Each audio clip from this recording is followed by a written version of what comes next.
O Simon selecionou 6 lances polêmicos, serão marcando 9 da noite, pra gente... colinha, né?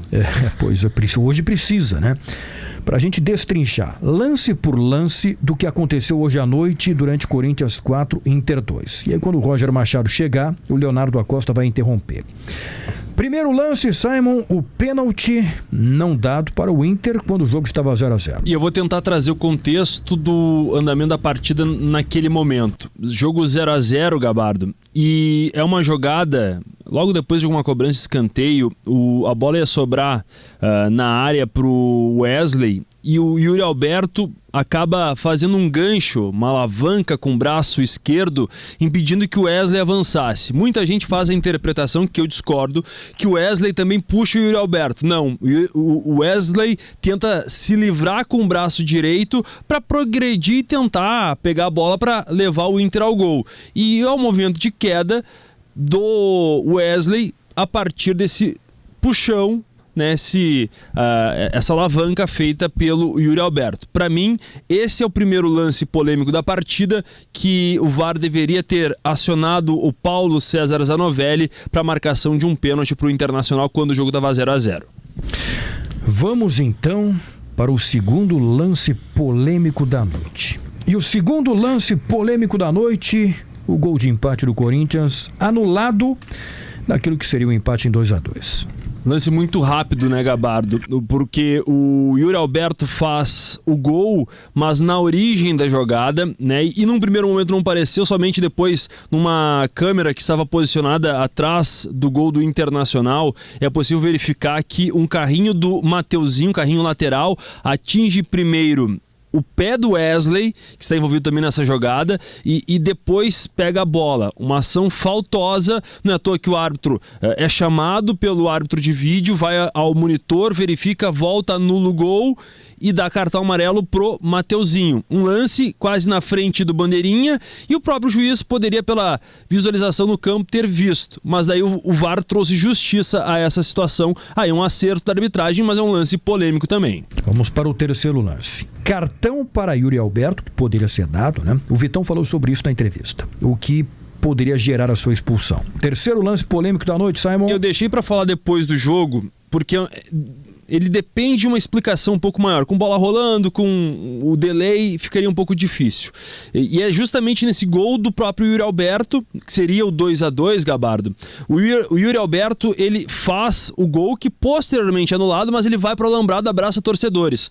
Eu posso não concordar com a regra, mas se ela existe, os clubes concordam para jogar as competições, ela tem que ser seguida.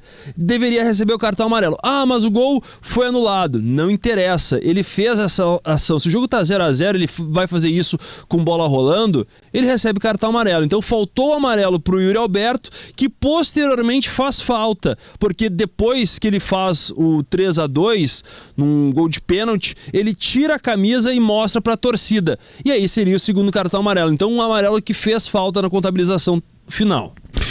Vamos para o quarto lance polêmico da noite.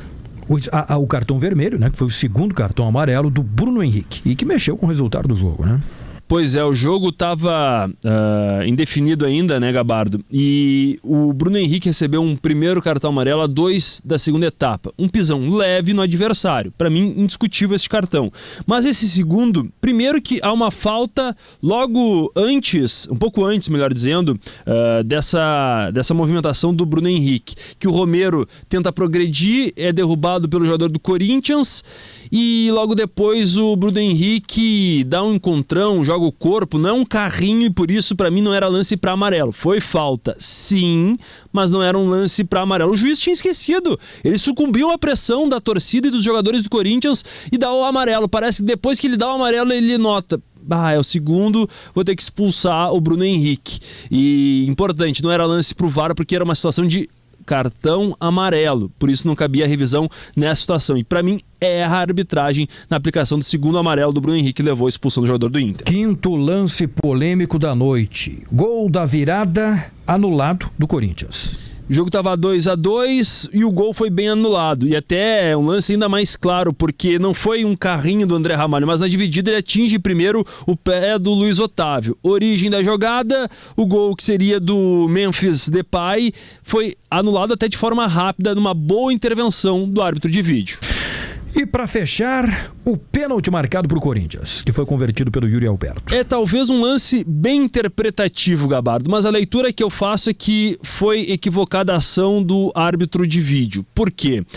O Romero, ele ergue o pé para tirar a bola, e é esse o objetivo nitidamente da jogada, e depois o jogador do Corinthians, que tenta a aproximação, acaba se chocando. Para mim era inevitável, mas nitidamente a bola é afastada primeiro, e depois, se você observar apenas a conclusão da jogada, das garras, das travas do Romero atingindo a barriga, óbvio que vai passar a sensação de pênalti, mas há um contexto, uma interpretação do movimento. Para mim até o próprio jogador do Corinthians tenta disputar a bola, mas nitidamente o Romero antes faz esse toque, o que para mim não caracteriza o pênalti, e por isso eu discordo, mas entendo quem vê que não foi pênalti, mas para mim não deveria ser marcado, o VAR não deveria entrar em ação nesse tipo de lance. Bom, repassamos aqui o que teve de mais importante nas questões de arbitragem, nos lances polêmicos, e certamente nas entrevistas que vem agora aí, teremos reclamações do Inter, sobre o que aconteceu em São Paulo na vitória do Corinthians pelo placar de 4-2. Bom, Simon, vamos ver se pinta alguma novidade, A CBF até não tem demorado tanto, claro que depende do jogo, para disponibilizar o áudio do VAR, do que é conversado entre a equipe de campo e a equipe de vídeo, pra gente ter uma noção do que eles conversaram ali no momento das decisões de arbitragem na partida, Não costuma, às vezes, horas depois, Gabardo? E dependendo, aquele veredito que sai numa nota, num ofício, ele é divulgado, às vezes, até no primeiro dia útil depois. Porque agora é um comitê de arbitragem com analistas de fora para fazer a interpretação e o ranqueamento dos árbitros. Mas usando a velha FIFA. O escudo da FIFA, às vezes, até um pouco de politicagem. É um árbitro de uma federação muito forte, que é a Mineira. É um árbitro que é jovem, ele tem 35 anos, mas ele aplica muitos cartões, ele perde facilmente o comando. Por exemplo, essas situações que ele acabou não marcando no campo, era para ter visto dali mesmo. Então, Gabardo, é um árbitro que, mesmo com o escudo da FIFA, não tem que ser colocado na primeira prateleira do futebol brasileiro. E quer aqui mais uma informação: a gente buscou árbitros de fora para apitar os clássicos grenais. A Federação Gaúcha de Futebol em nenhum momento considerou o Zanovelli, por entender que ele não estava à altura do clássico.